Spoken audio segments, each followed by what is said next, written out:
Over the last 5 or so years, I've gone through hundreds of kilos of filament, testing out thousands of 3D printed designs to find the best ones to share with all of you.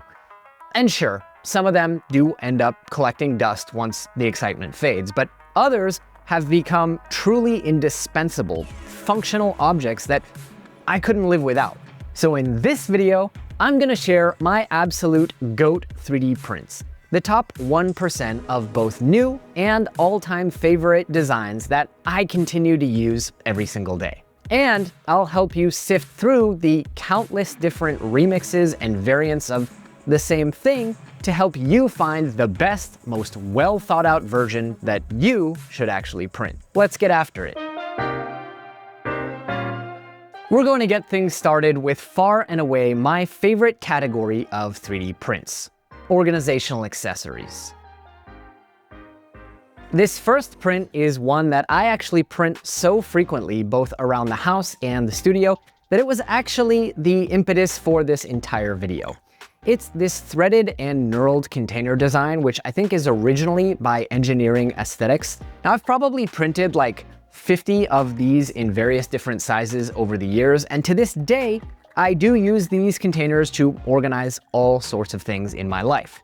For example, I use one version of it to store my prescription medications at home so I can easily see when I'm running out, unlike in those annoying blister packs, which are super wasteful. Now, I originally started off with this basic top and bottom version, which I do use for emergency medication storage in my backpack or earplug containers and various other things.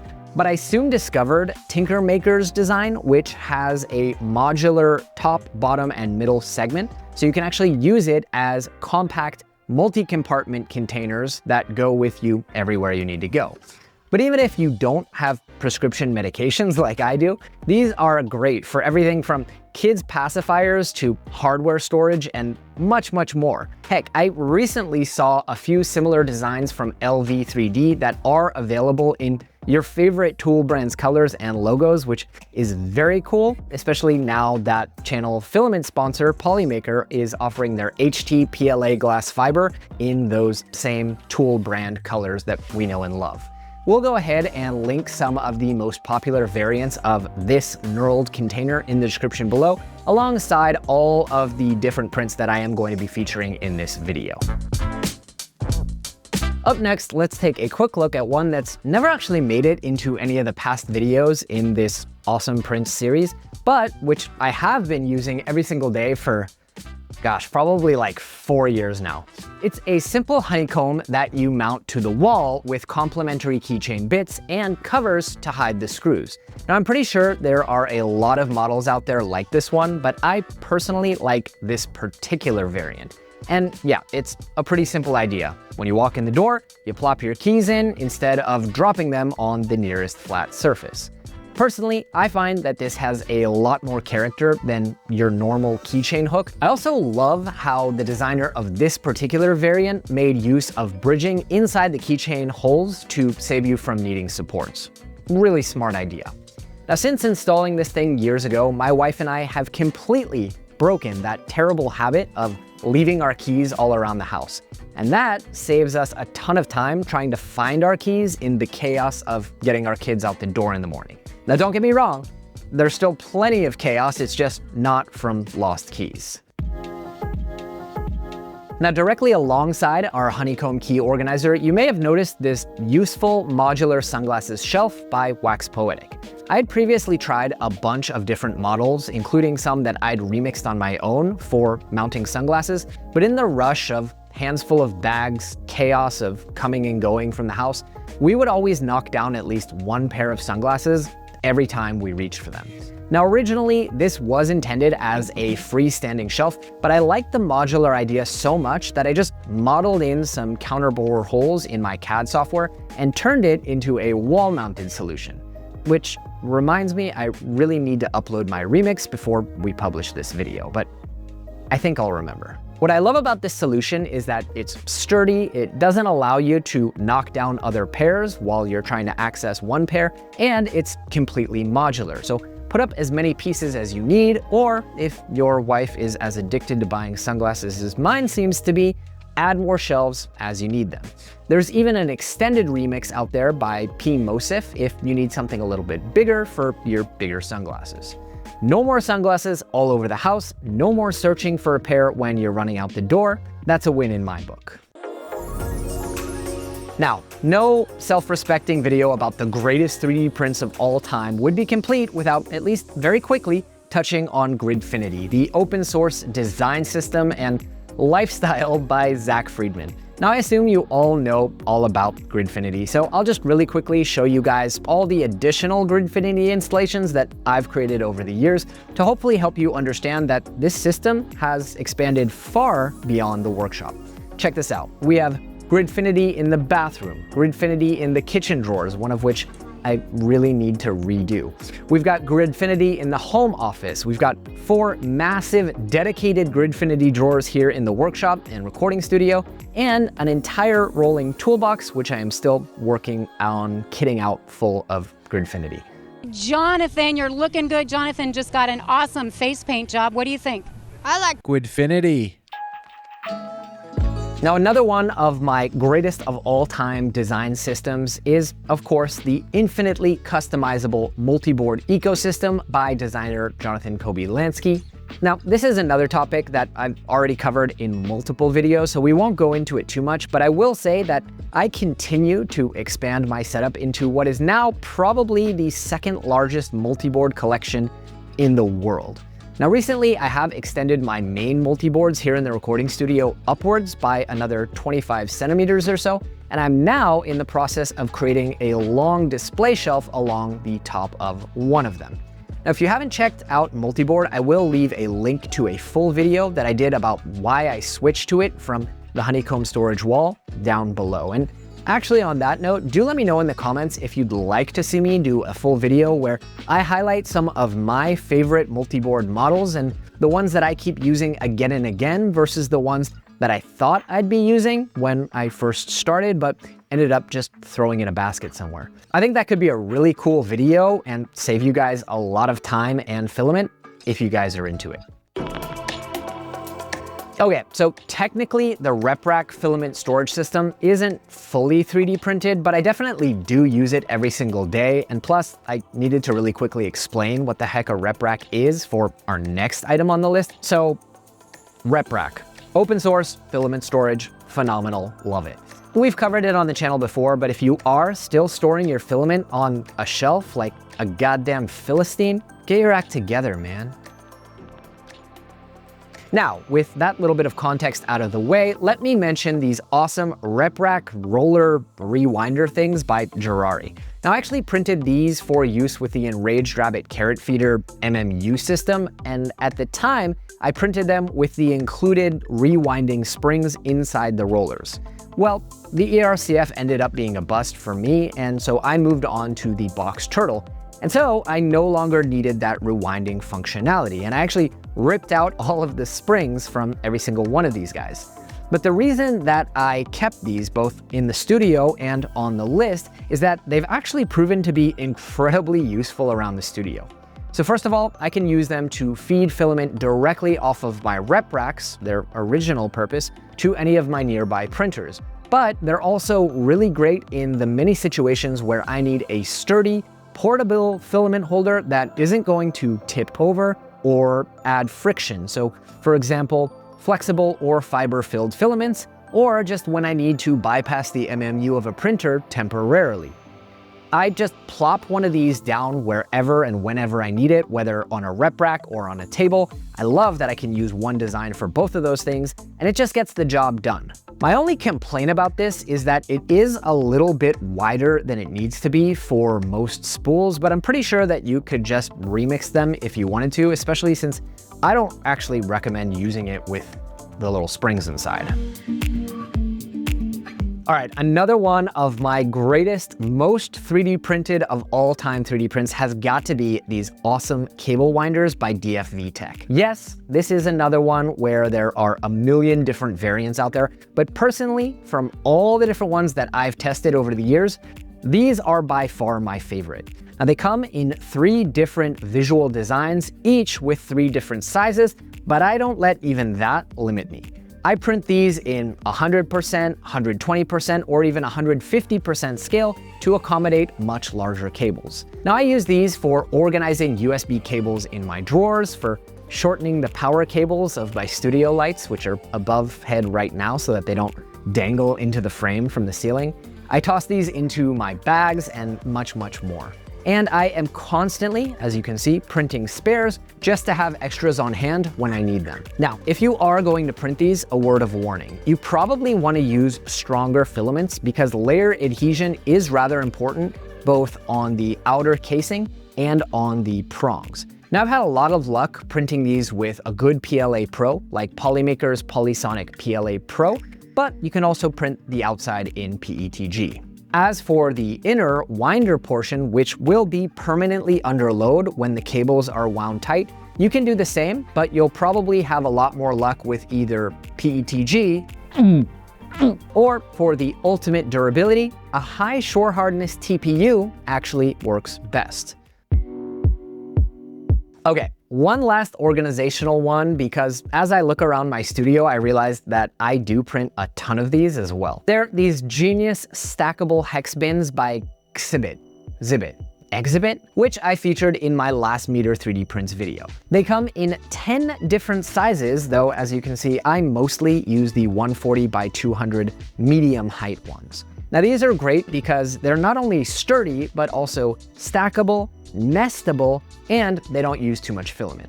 And I think they look really nice. Now I really do print these whenever I am at the end of a spool of filament, and no matter how many of them I seem to print, I always seem to fill them up. My favorite use case though is actually to keep a stack of different sized ones near my printers and use them to harvest all of the completed 3D prints without dropping them, which I then never seem to actually empty them out, which might explain why I always need to print more of these. In just a second, we're going to get into 3D printed tools, but before we do, I want to give a quick thank you to this video's sponsor, Prusa Research. I'm a huge fan not only of Prusa's printers, but of their philosophy and of the way they run their business. In an era where more and more 3D printer manufacturers are shifting towards closed ecosystems and disposable products, Prusa is doubling down on open source, upgradable machines that are built to last.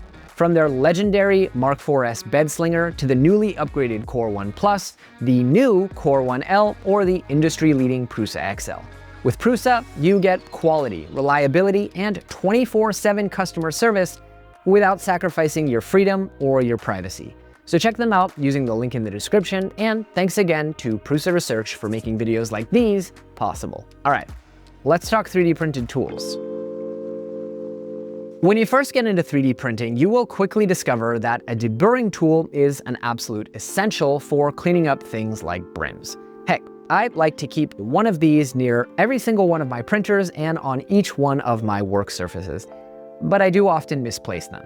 So instead of paying as much as 10 bucks a pop, I just print them out by the handful using this great design by Lehaiver, I think. Yes, there are many different printable designs out there, but I really like this specific one because it's ergonomic, it works with all the existing accessories designed for the popular store-bought ones, and it prints laying flat, meaning it won't break on you. Plus, unlike the store-bought ones, I can print these in any color I want. Now, another one of those must-have tools that I've talked about time and time again is this scraper design, which uses a roofing blade. Now, I know you can print a scraper with a plastic blade, but in my experience, in this era of complicated calibration patterns and ultra tacky super grip plates, there are a lot of situations where a sharp metal blade is really required. Now, I can't tell you how many times I stabbed myself under my fingernails with a purge line before I made the switch to these scrapers. Now, I personally print this remixed version by Storm Design, and I print it without the logos, but there are plenty of remixes out there for you to choose from. This is another one that I print tons of and keep all around the studio, so there's always one within arm's reach at any of my various printers. Definitely a GOAT. Up next, another one that has come up a few times over the history of the channel, but which has withstood the test of time both in terms of abuse and in terms of actually being used. Now, we all have things that we need to carry around with us in a bag or a backpack or even the trunk of a car. But how do you protect those things from scratches or damage? Well, enter this legendary parametric rugged box by Whity.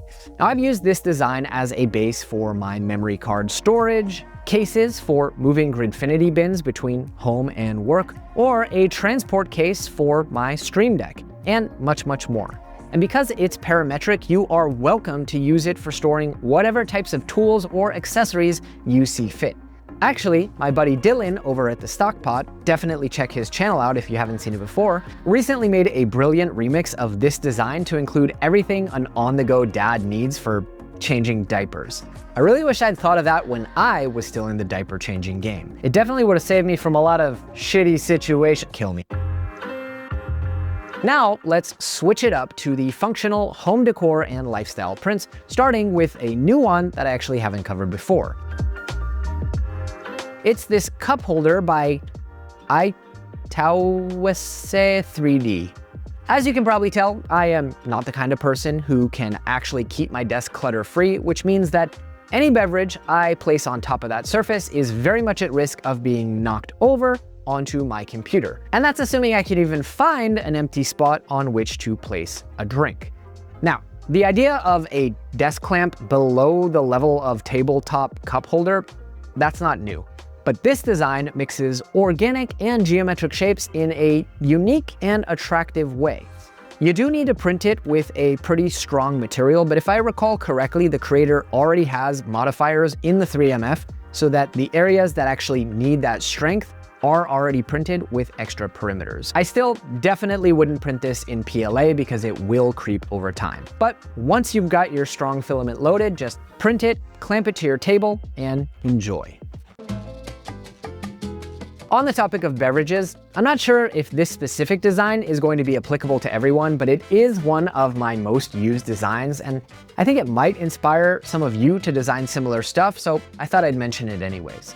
It's a custom designed sweetener dispenser for the inside of my cabinet doors at home. Like I've mentioned probably like 10 times in this video, mornings in the Levi household are hectic. I'm usually juggling dirty breakfast dishes and lunch boxes while I try to get my first and most important dose of caffeine in the morning. So this simple bracket just holds the sweetener dispenser while keeping the bottom open, which allows me to just plop a stevia tablet right into my coffee with one hand without even removing it from the holster. It's the little things. Speaking of little things, my two boys are still daycare aged, so snotty and runny noses are a very real issue, and I can't tell you how many times I've caught them wiping their noses on the couch. Fortunately, I printed about half a dozen of my own tissue box designs, and now we have tissues at arm's length whenever we need them. Not only are these much more eco-friendly and visually appealing than those disposable cardboard boxes, but they also add a little bit of weight, making it easier to pull out the tissues and less likely that my kids will either tear the tissue or take out half the container in one fell swoop, which is good.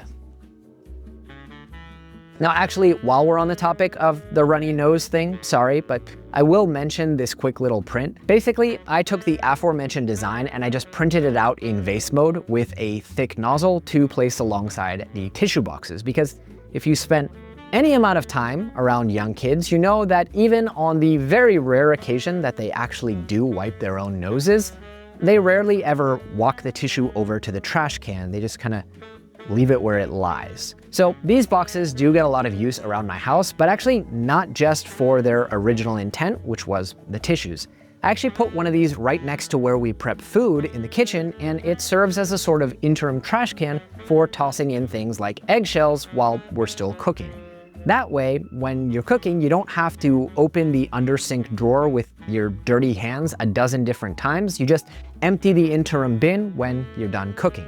Now for bonus points, you can actually print this in a high-temp material like Polymaker's HTPLA, and you should, maybe, be able to actually toss it in the dishwasher. So there you have it, my list of the 20+ all-time great 3D prints. But if you are craving more, do go ahead and check out this playlist, which features a handful of popular best prints videos that I've done in the past. Oh, and I would love to hear in the comments below, what are your most used 3D prints of all time? While you're down there, don't forget to subscribe if you think I've earned it. That's all for this week, but I'll see all of you on the next layer.